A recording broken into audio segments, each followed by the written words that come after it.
working with or talking with us for a while. You were even at one point talking to some of our producers. Really? A long time ago. I forget his name. I really didn't want to deal with a lot of TV people, and then it was the craziest thing. Some random medium reached out to me because I was at my wit's end. And me and her both, we were just so not knowing what to do.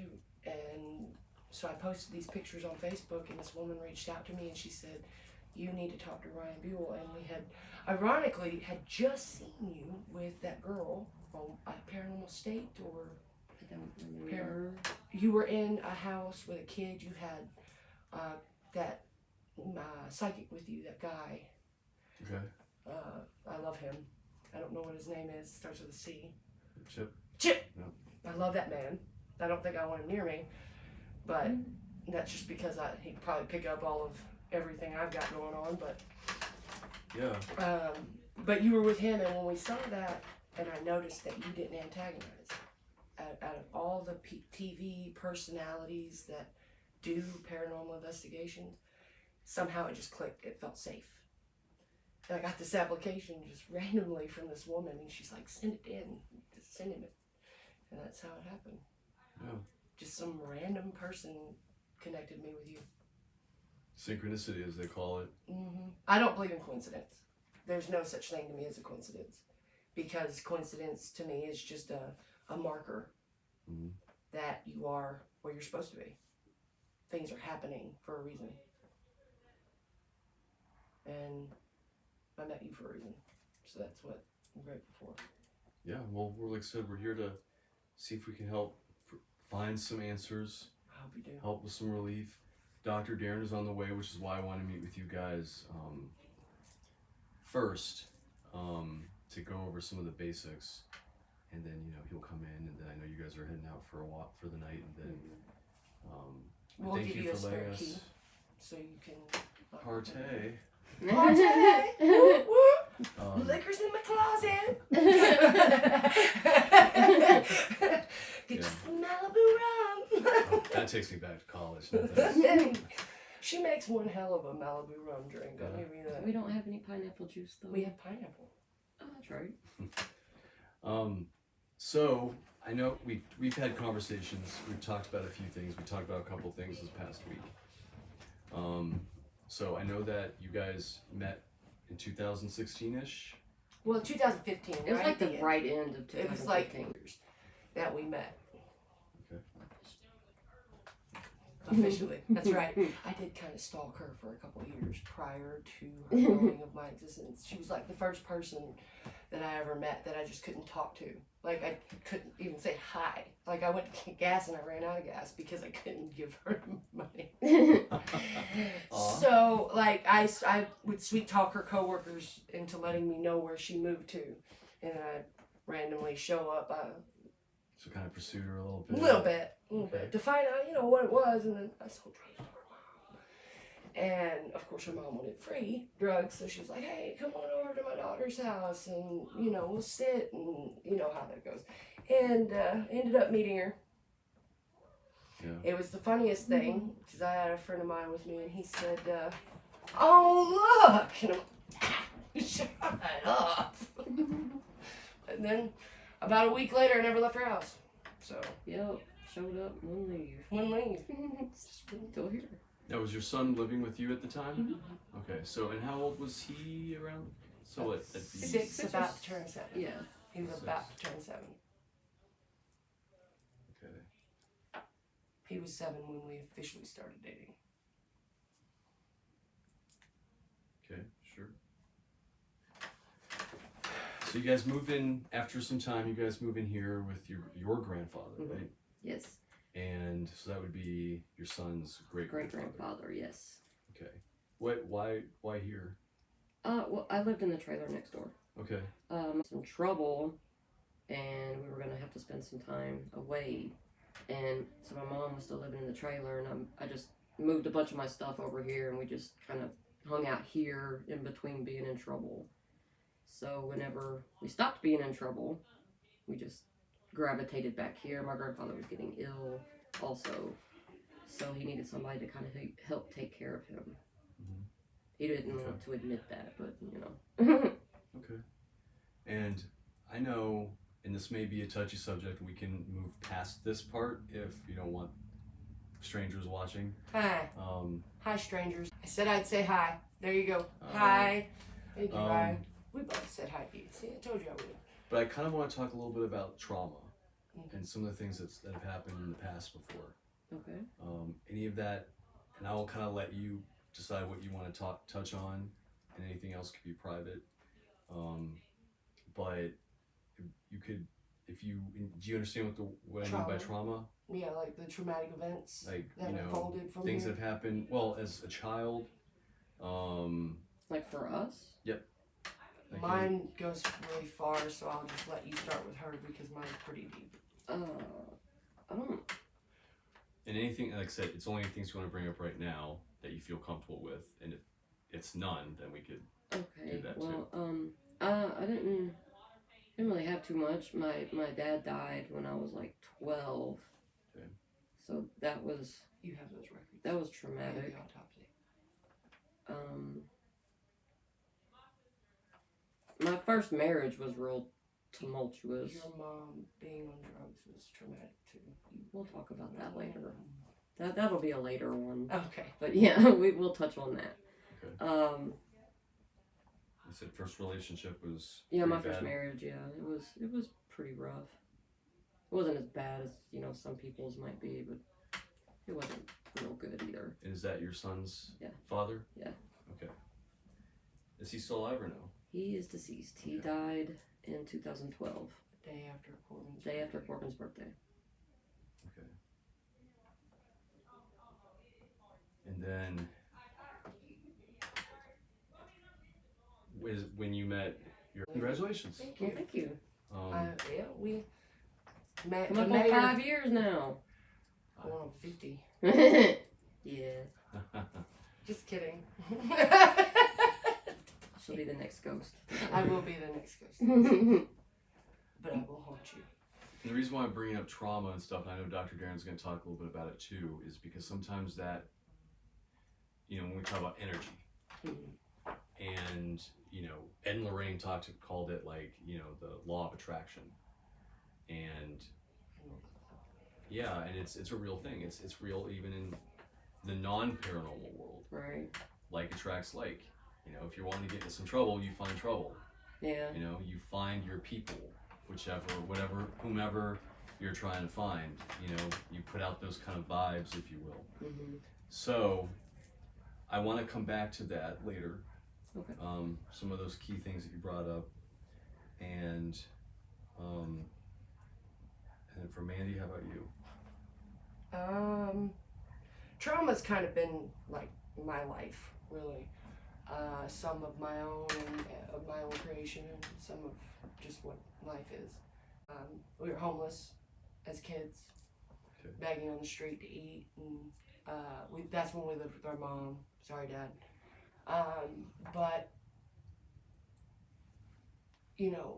she, in and out of the drug scene, us kids kind of got the brunt end of rape or abuse or whatever that the boyfriends kind of brought with them.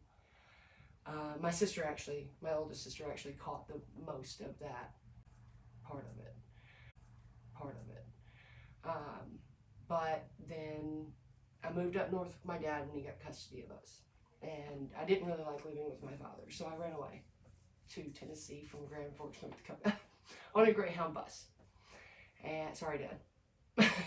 And so I called my mom when I got to Bowling Green, Kentucky, and I told her that I was coming in on the bus, and she talked my dad into letting me stay. And then about a month later, I got back with my mom, and she was in the drug scene. Told me that if I tried the drug and didn't like it, she'd get off of them. So at 10, 11, I was trying anything you can think of that was not intravenous. I even tried Quaaludes. I even did Quaaludes. I've never tried. I can't get those I anymore. just wish you could have though. I'm so glad you can't get those anymore unless you go to Mexico. But he's like, I will not comment. It's like I was Catch looking at a 22. list of all the drugs that was in one of my classes, addictions. There's just all types of drugs. I'm like, I've done every single, not crack, not I've done it. Quaaludes. Yeah, my mom was very badly addicted to crack and got me very bad. I mean, once you try it, even young, Sure. you're addicted. And, well, to cut the story short, mind you, I was beat for bringing home soap a couple times, and instead of it being what it was supposed to be. But I was running this like at 11 o'clock at night in a taxi in Ripley, trying to get drugs. And then coming home, sneaking in before my stepfather could see me. As a child? As a child. Okay. And then around 13, I found my mom dead. And she rolled over dead on top of me in Ripley. And I don't know how long I sat there with her until the cops came in. Then they brought me to the house of the woman, her best friend, who gave her the drugs that killed her. So then I attacked her. And then I woke up in a jail cell.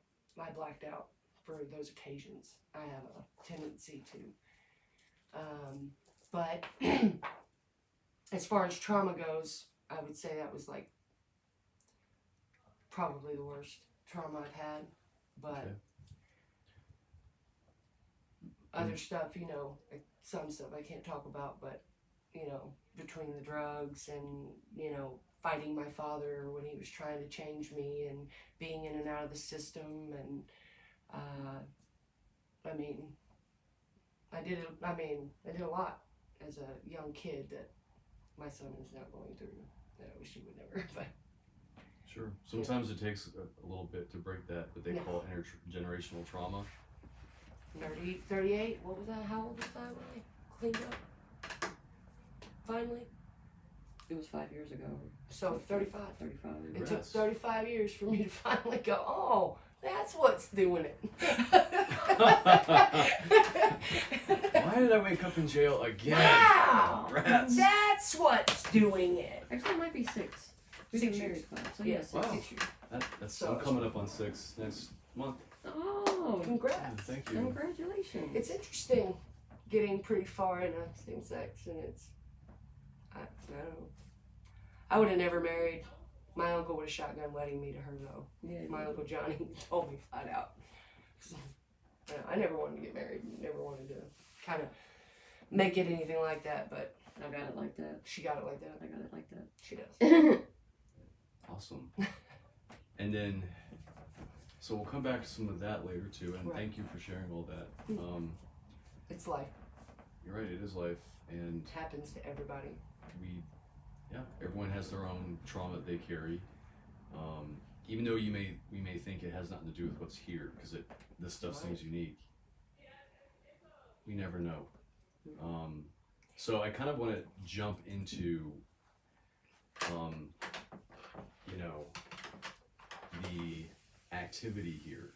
Okay. And it was mainly, so when you first moved in here and Grandpa was still alive, and Grandpa, I know, passed away unfortunately here, prior to his death, there was still some activity, right? Mm-hmm. Yes. 'Cause Well, they some- bought this house when I was a teenager, and in that big room, that was my bedroom.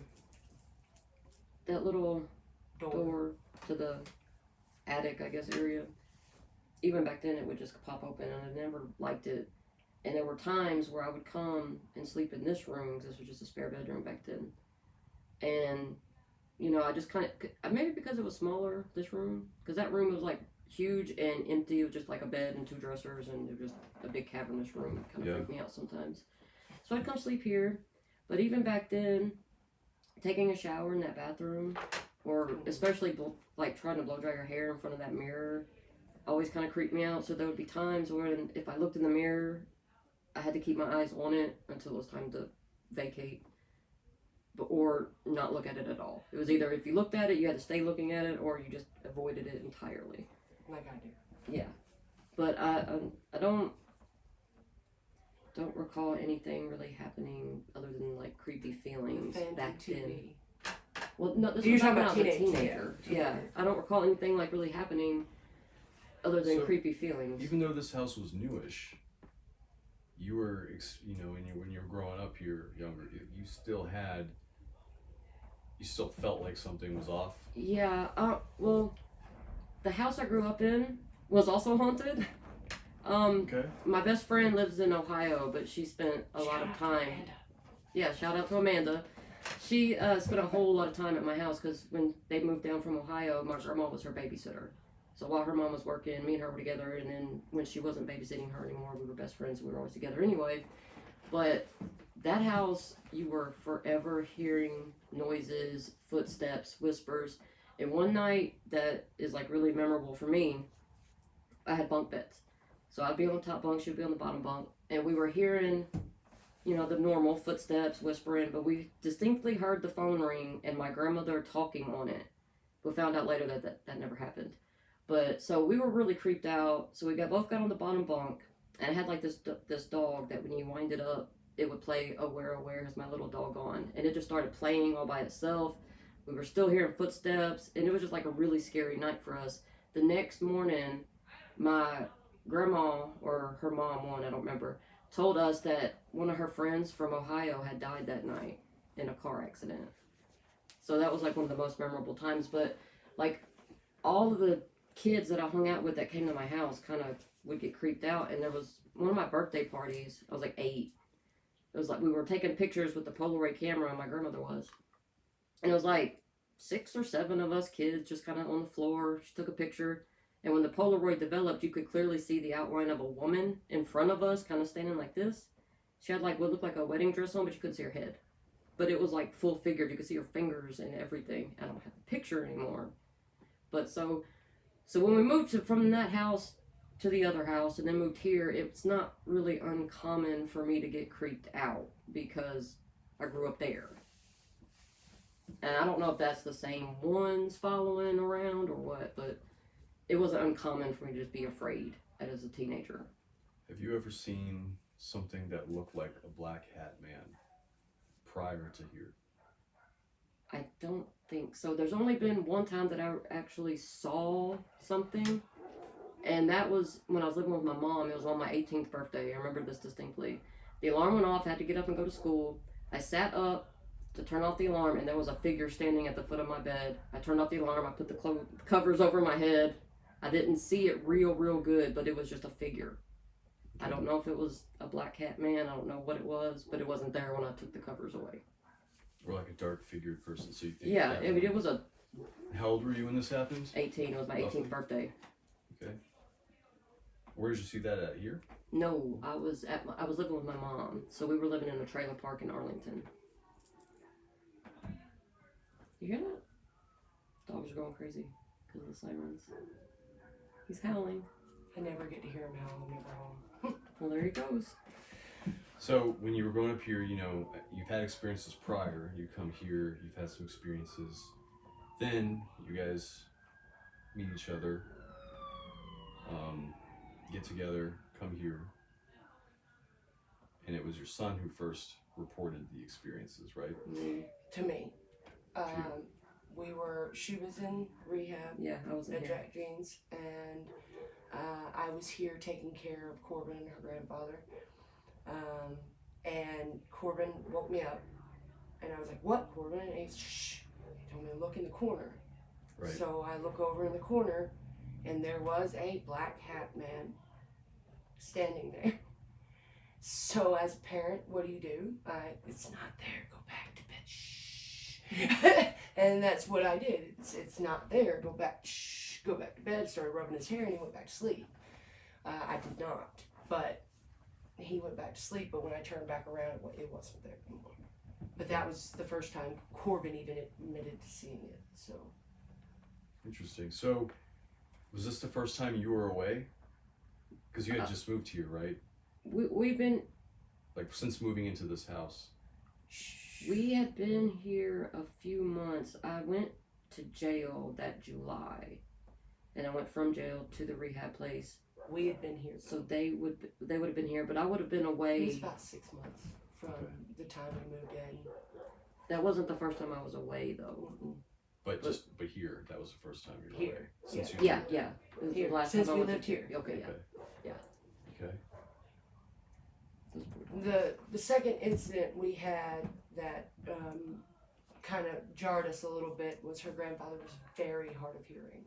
So hard of hearing, you could stand on that little ledge there and you could scream at him in that chair and he would not hear a word you said. Not a word you said. So we would wake up and he would get on to us every morning for this TV be playing really loud. Really loud. He said, "You guys are blaring that TV." "Joe, we don't keep the TV on at night." "Well, I hear a TV. You better keep that TV down." "Joe, we didn't know what he was talking about until when he passed away. We moved downstairs and we moved into the room we're in, and we heard the TV when we walked into our room. We couldn't hear it, but when we walked out into the living room, we could hear it, and it was like an old Price is Right or it was some old game show. It was a game show. You knew it was a game show, but you could hear it. But as soon as you walked into our bedroom, it was gone. And as soon as you walked back in the living room, it was weird. That was the second kind of experience that I had here that kind of told me that something wasn't right. I had one while you were in jail that last time, and I even posted about it on Facebook, because we were still living in that room, and some of my old toys from when I was a kid were still in there. I had these dolls that if you squeezed them, they would giggle or talk or whatever. And one of them just started going off, and it was saying something like "Mama" or "I love you" over and over and over again, and I had to hunt it down, find it, and do away with it, and it creeped me out real bad. I posted it on Facebook. It scared me so bad. This is while you were living here? Yeah. Okay. So let me go back to the first incident with you and your son. Even though you were like, "Shh, it's okay, go back to bed." What was what? It was What terror. were you feeling? Were you actually terror. feeling terror at that Yes. moment? Like, what the hell? As the parent, you can't scream and run out the room. I mean, it's just not. I guess that's not appropriate. I don't know. I ran away when he attacked me the second time, but that I had the energy, I guess, to get away. But I was actually terrified. I didn't know what to do. I knew that if I reacted in any way showing fear, Corbin, at his age, probably would have freaked out. So he was kind of coming at it as almost like curious, Like he was like, "What is that? Do you see that?" Okay. And when I saw it, no, it's not there. He was like, "What do you mean? You just saw?" I was like, "It's shh." This was in the daytime, right? No, this was at night. This was as a matter of fact, it was at 2:53 a.m. It was exactly at 2:53 a.m. because I rolled over and I looked at the clock to see what time it was while he was waking me up. And then he was like, "No, look in the corner." I looked and it was there. So I know exactly the time. That's funny. Okay. So then the second key incident that you brought up was with Grandpa and the TV. Mm-hmm. And just to clarify, he was up here. No, No. he was He downstairs. was downstairs saying TV was coming from up here. Yeah. Did he say where up here? He said it was our room. Yeah, he assumed it was in Which our would- room. Be where? That big. Oh, that the big big room. So the room where your son saw the shit, Mm-hmm. the black. That's why I made sure you got to go in that room today, even though Okay. I'm a little ashamed. But I think that a lot of the stuff that's happening has to do with that room. And I think that if I don't let you go in there, then I'm taking away something from you.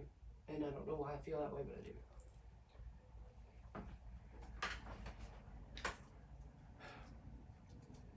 Normally I don't.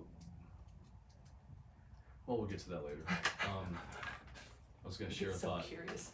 but and then the third incident, you mentioned a third, Yes. and refresh me on that third one. Well, here, I actually have the picture for you. I meant to give it to you in our emails, but I Okay. forgot to. Corbin was next door at our neighbor's house, and we were expecting him home at 2 o'clock on the dot. PM. A.M. or P.M. Yeah, Yeah, 2 p.m. And we keep the door locked because sometimes the door will open. We don't know if it's the wind or what, so we try to keep it locked. And so it was like 1:58. Get up. And I'm like, "Oh my God, I gotta go unlock the door." So I walk to the door. I hear her say, "Oh my God." I feel something tap me on my shoulder, and he's right there. I shatter my phone. and I'm gone. Left me. Yeah. When you Oh, say I left. him, you mean It was him. Corbin? No, You it was mean him. The black hat man. It was him. Did you see it? No, She heard me I was- scream. She was the one to unlock the door. I was sitting on the bed, and for some reason, I just got really scared. And that's why I was like, "Oh my god!" And then I heard her holler, and then I was like, "Oh my god, what?" So you got something, just Yeah, just suddenly, frightened you. yeah, You just felt fear out yeah, of nowhere. yeah, And at that same time, yeah. She you was were by having. going to the front door, To unlock it, and as soon thinking as it was Corbin. well, no, I was just unlocking it Okay. So for that when he Corbin. got home, he just could walk in. And I happened to open the door to look out, and I felt a tap on my shoulder. And when I turned, that man, So he was inside, he was inside the home. and so then you ran I ran out. out. Okay. Oh yeah, I ran. What do you do? Like, let's see here. And usually, right before we got those images, would be you would either see the image, and then like a few minutes later, you would see Corbin, or you would see Corbin, and then you would see the image. Yes, it was It would always be like either 1 or 2 before or minutes. after him. Only. Interesting. Always. Is it? I'm trying to see on our end in our case file management system. Because you may have given it to Earl. Some of these images. Is it the one? With the hat. Let me see here. Let me pull it up. I mean, I can show it to the viewers if they'd like. I have it right here. If they'd like. Is it this? Why don't you find it first? Well, it's right here. I just got past it because I was looking for the swoosh. Because you can actually see him rush me. Oh, I see him. So this is different from that. It's different from that. Oh. Okay. You see him rush me. It's not as full figured. No, just a it's black. right here. You see that? Yeah. That's when he rushed me. If you look at the time up top, right here in this Oh, corner. I see. Okay. Do you see me to turn around for you? All right, I could show it. So, You see the so figure. this was about a year ago. Yes. It must have been, yeah. 2022. Okay. It should have the timestamp on it in the corner. So you were going to unlock this door, and then But when I opened it, I heard her say, "Oh my God." so you turned around. I turned this way to look like I was looking back in the house, and I felt a tap. Yeah. And this picture here, if you pull up, there's another one I sent. It looks really weird. It's just a black thing, and it looks kind of like 2 white dots on it. Okay. I'll get out of it. Right here. This one? Yes. If you look at it this way, that's his eyes. Okay. That's what I saw in my face. Okay. Hope the dogs are okay. That's exactly what I saw right here. I didn't see, it was almost like the brim of his hat would have been pushed up against my hat. I guess I'll just quickly show this to the people. But make sure you turn it because it's an angle issue. You must have screenshotted that while See you were that? doing something with your game. I did. I screenshotted that. That's the woman that actually got me in touch with you. As a Oh, matter is of that? fact. Oh, okay. Shout out to her. I was like, is that like an advertisement? No, she was the Or- one who was telling, because this happened while I was talking to her. We were in communication back and forth. She was trying to help me figure out if maybe could have been a bird or it could have been a malfunction of the camera. But it was just too many pictures back to back to back to back to back. Does your surveillance system does it do video or just pictures? We It have does video, video, now but it on the just- front. Just started that. We just started it for you, and I'm gonna start a video on that one for Okay. you and the closet for Well, you. we brought our surveillance system too. I just wanted to be sure because I know you're going to let some of our remote team take Yes, a look. absolutely. Which They I can have whatever appreciate. they need. So this might be sensitive. So let me know if you want this to be discussed off camera. The things that have been going on with Corbin, and I'll start kind of generally speaking. Okay. Did the behavioral issues, did that start in this house? Yes. Not before. I mean, He was a bad kid, but he it wasn't. wasn't extreme. He has ADHD, so like We- when he was little, he was bouncing off the walls and running off at the mouth a lot. But Okay. when we got here, he was calm. He like he would help. He would do things, and then I'm telling you, it was like day and night. It was one day he was this TikTok person, this personality for the fireworks. Because I told you, you know, we do fireworks. So he would explain the firework. He would show how it went off. He would show the bursts, and he had a lot of followers for that. He told his mom the 4th of July that she got him banned from TikTok for saying a cuss word on the video. That was not, in fact, true. He got banned from TikTok because he had posted a party video. And Okay. it was like, seriously, an overnight thing. Like, he went from being all about good to absolute terror. He let's put, keep some, like the details for later. Right. But you can wrong. generalize. That's what I'm, yeah.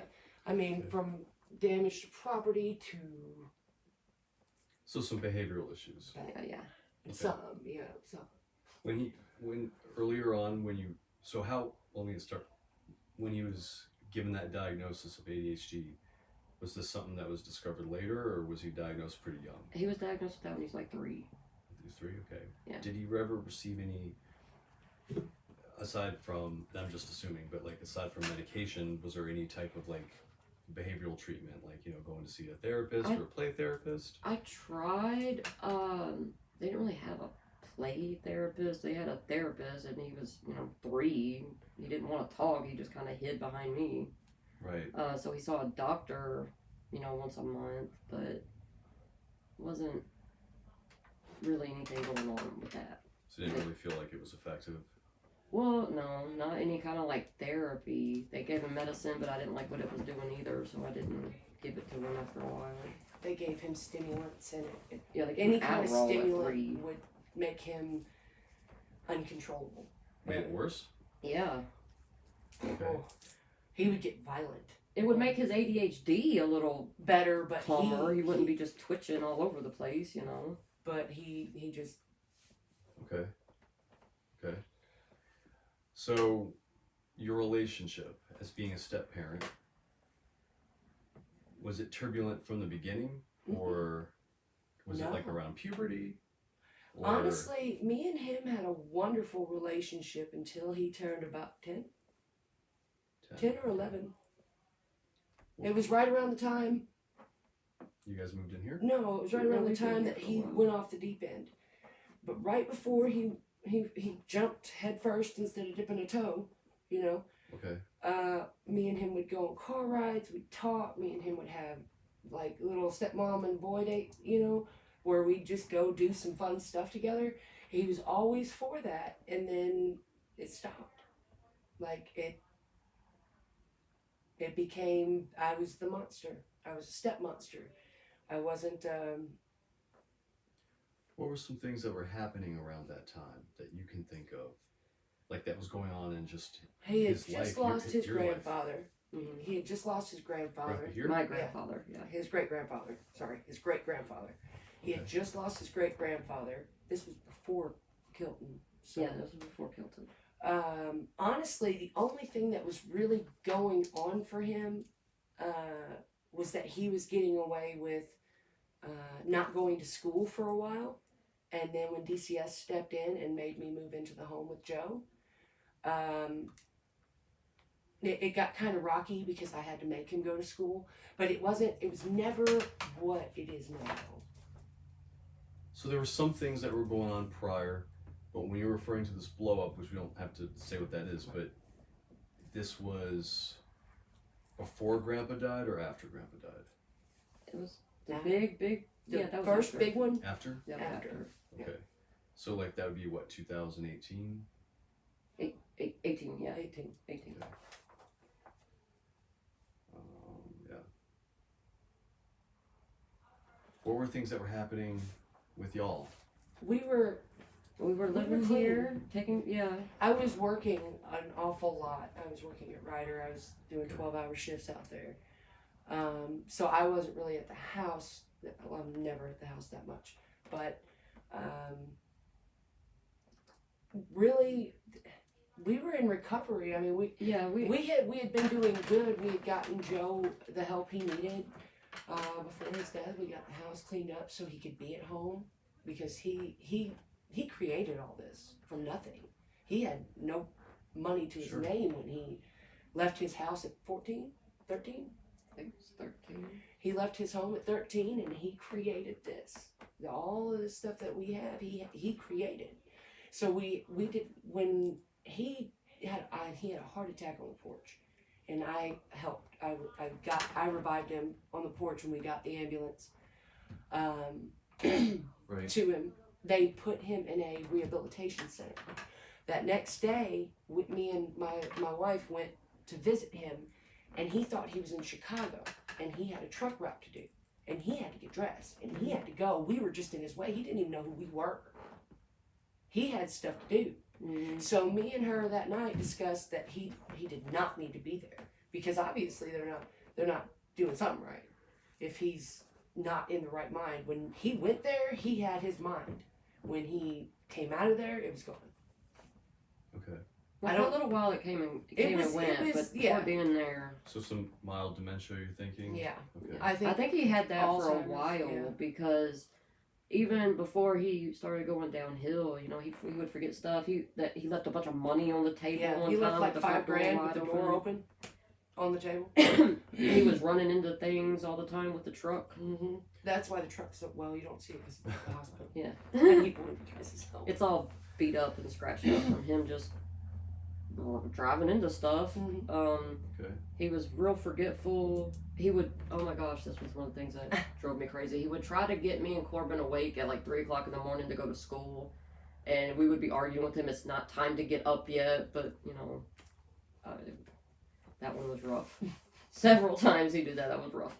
Sure. But once we had to take him to the hospital and he went to that rehabilitation place, it went like downhill Fast. from there. He would have days of complete lucidity, but then it would go back down.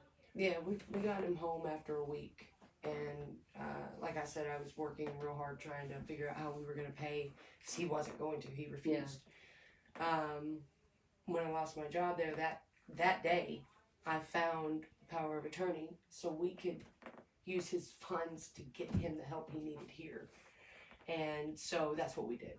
We Yeah, it's really expensive for around the But clock I mean, nurses. they were really good. They were awesome. They were worth every penny that. I mean, they sat wait. with him. They talked to him. What was the name of their little group? Caring Hearts. Caring Hearts? Caring Hearts. Yeah. But there was one woman in particular. She said something to me. She said he was talking to somebody. Do you remember that? One of his caretakers told us one day when I came in from work that he had been talking to somebody beside him all day. And when she would ask who he was talking to, he would just be like, "You're silly, and just play it off. But this is while he was in the hospital. No, this is while he was here. While he was here. But yeah, he had hospice here and stuff during that time because he had a few, like he had heart disease, diabetes, a few other things that he didn't tell anybody. Yeah. And he didn't take like medications for it. When they found out, when he went to the doctor for the cardiologist, he didn't like what the doctor said, so he refused to go back. Yeah. And in the hospital, he was arguing with them. He was like, "I don't have that problem. That was my wife's problem." He kept telling him, "I didn't have a heart attack."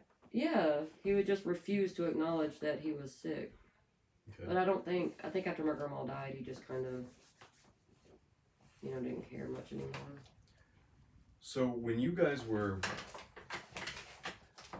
when you mentioned that you were in rehab in 2017, Yes. was that the last time? Like, have you been clean since? Yeah. Okay. Yeah, we've been clean since then. And that wasn't a judgment question. It's an information purposes only, because there's something I'm gonna throw at you. But this is just a loose theory. Okay. Have you ever heard of? There's almost no literature on it, which is surprising since many people have this experience. I've met many people, many recovering addicts who had this, or in people who are addicts. But have you ever heard of the addiction demon? I've heard of it. Maybe They talked about it vaguely. in AA. But I thought it was just like a I thought it was a metaphor. folklore. I thought it was a folklore. So like, you know, if you Google addiction demon, the American Horror Story pops up. Yeah. But the thing is no one really has given it a name before. But people in the throes of their addiction have reported experiences of seeing a dark, shadowy force slowly moving in closer, closer, closer. Not everyone sees it. Sometimes it's family members. There is this possibility, I personally believe, being someone who has done a ton of drugs.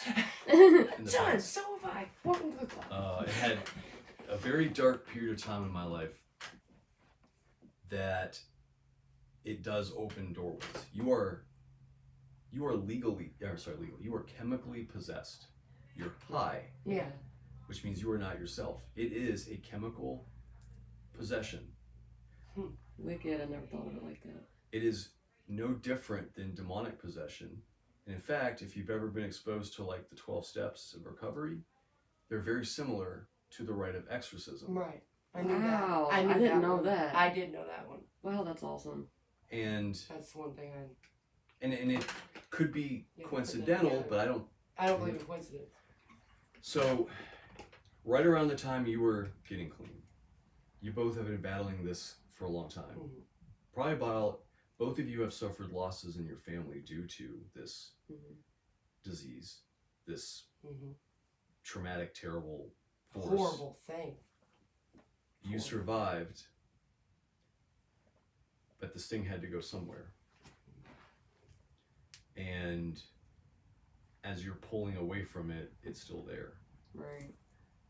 Now, again, this is a very, very loose theory, but as you're kind of going through that form of exorcism of getting rid of this thing out of your lives as it's trying to have its claim on you. Right.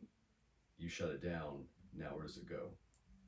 And then there's the possibility of your son, who is In recovery. but like has his own child, like, you know, and we know that addiction, there are some biological parts to it, like in our DNA and stuff, like it makes you more prone and susceptible to it. It's almost like all the stuff that's happened in the family kind of gets written in our biological code. Yeah. So, and then it needs something to activate it, which could be social stuff, like being exposed to it.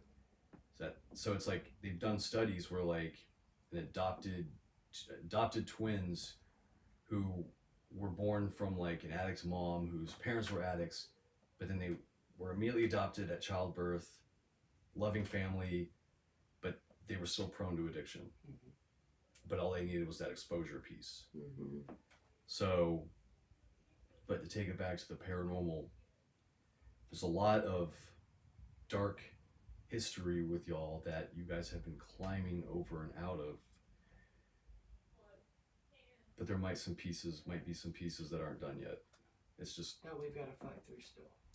And I'm curious to see what Dr. Darren says, because what's interesting is that Dr. Darren and I have talked a lot about the similarities between addiction and the paranormal. I can't begin to tell you how many people I've met when I was in rehab, because they found out who I was and they would tell me some really messed up stories. And as I've talked to other people in recovery, they've talked to me about experiences they had while they were under, as if something was like circling them to like help push them into overdose, death. Think about the destruction we do as addicts. We're not ourselves. We lie, cheat, steal, do whatever the hell we want to do To get that drug. Get that drug. So we violate ourselves, but we're not fully ourselves. And when we're under, we're there, but we're kind of back here. That's why I went crazy. Yeah, she did. She lost her mind. It's not good for me to be on strong drugs. No. I had psychosis. Yes. Yeah, she did. And so we talk about like Ouija boards and EVPs and things that can unlock doors. We used the Ouija board in this house multiple times. And we'll get to that. in a bit. We'll get that later. I did see it. Yeah, Um, I'm not a very happy camper about that, but Well, one of the things I'm going to say, and I'm sure Dr. Darren and others are going to say, if you have a passion for the paranormal, which is okay, it shouldn't be in your own house. Your house needs to be your safe space. Let me tell you, not one damn thing dares come into my house. First of all, my partner would probably throw me out. Yeah, he wants nothing to do with the paranormal. I bet. But I do the investigating, but I do it outside. So as we work on healing stuff here, might be something for y'all to consider if this is a passion and a hobby, and as long as you're in a safe space, maybe that's something you guys do together is go other places. Yeah. Here is, Other. even if things occasionally happen, and they say 10 years down the road, it has to go. There's no interest of it staying here. I just realized that before we actually got clean, when we were staying here, we used to go ghost hunting in this house all the time. We did that before we even got clean. I forgot all about that. But the concern is let's even just take the paranormal out for a second. Let's just say it's just one interesting metaphor. There is a correlation between what's happening with y'all as a family unit and the stuff with the paranormal. Yeah. We don't want your son anything bad happening to him. We don't want anything bad happening to y'all. Today you had your ear busted open. Whether it's coincidence or not. I don't So, really understand. I really don't. but I think that I'd like to dig a little bit more. Dr. Darren is going to dig a little bit more. If it's okay with you, I would like to sometime sit down with Corbin privately, not on camera, and just get to know him a little bit. He can't wait to talk to you. Yeah. He cannot Awesome. wait to talk to you. Awesome. He is all about paranormal, and Oh, he will talk your ear off. and you will not be seeing us for a couple hours. Might try to direct him, Yeah. because he'll just start.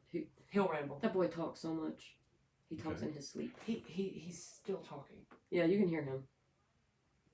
He talks. He does not mind talking. Unless it's something that's important. If it's something that's important, it is. He won't. I mean, he has no rhyme or reason.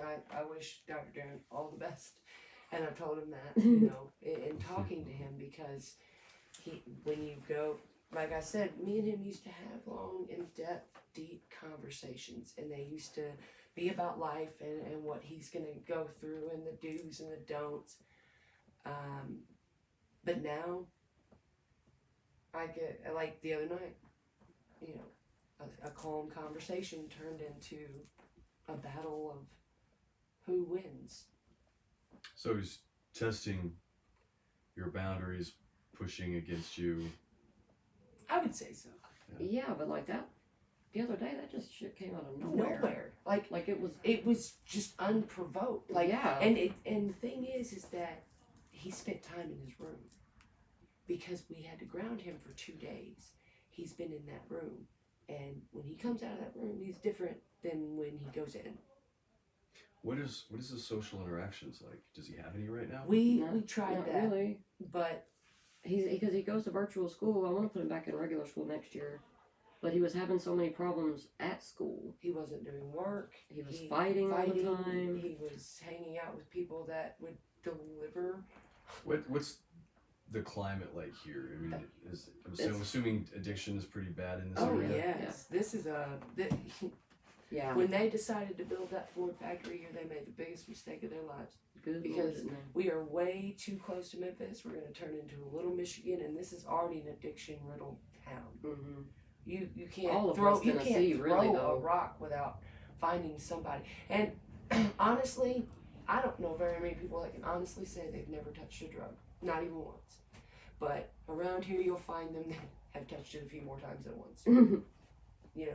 But I mean, that's not bad as long as you know your history is your history. You can't rewrite it.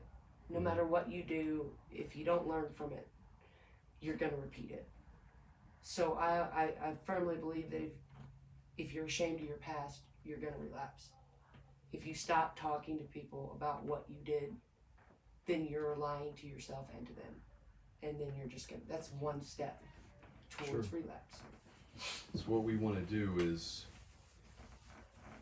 we need to strengthen the three of y'all, and this is not get. This ain't gonna be solved in 2 days. Right, I yeah. wish I had that power. Right. I know Paranormal State made it seem like it. A lot more work went into TV it back movie then. magic. I know. Birds flying in the sky at the Yeah. very end on day 3. The sun's out. Oh, we could do that here, just capture. But I think, and I hear what you're saying, Corbin, there might be some manipulation going on. Fair enough. And, we're going to talk about trying to put in the work afterwards, like Right. some things that could genuinely help. Then finding some positive outlets while also trying to cleanse this space, shut down things from y'all's past. It's almost like it's in the past, but something ain't done with y'all yet. It's congested. And it's interesting that it seems to be Yeah, kind of claw. going towards Corbin, and then he's battling you, which is tearing the family apart a little bit. It's almost like there's something that wants us to fight.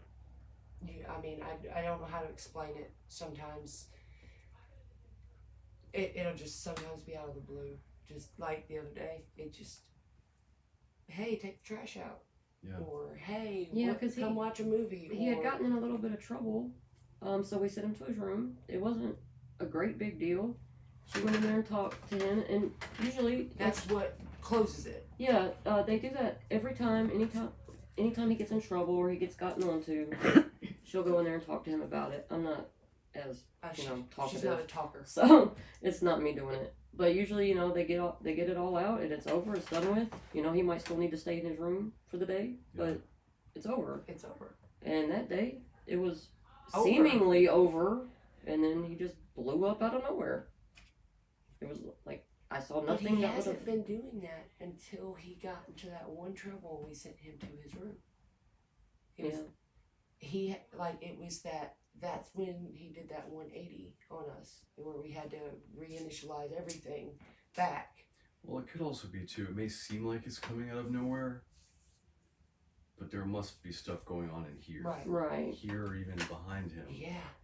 It's just like boom, it's done. And there could be some things like emotional regulation, blah blah blah. But when you add the paranormal to the mix, and then he's homebound here a lot, which I get is for certain reasons, is why he's here.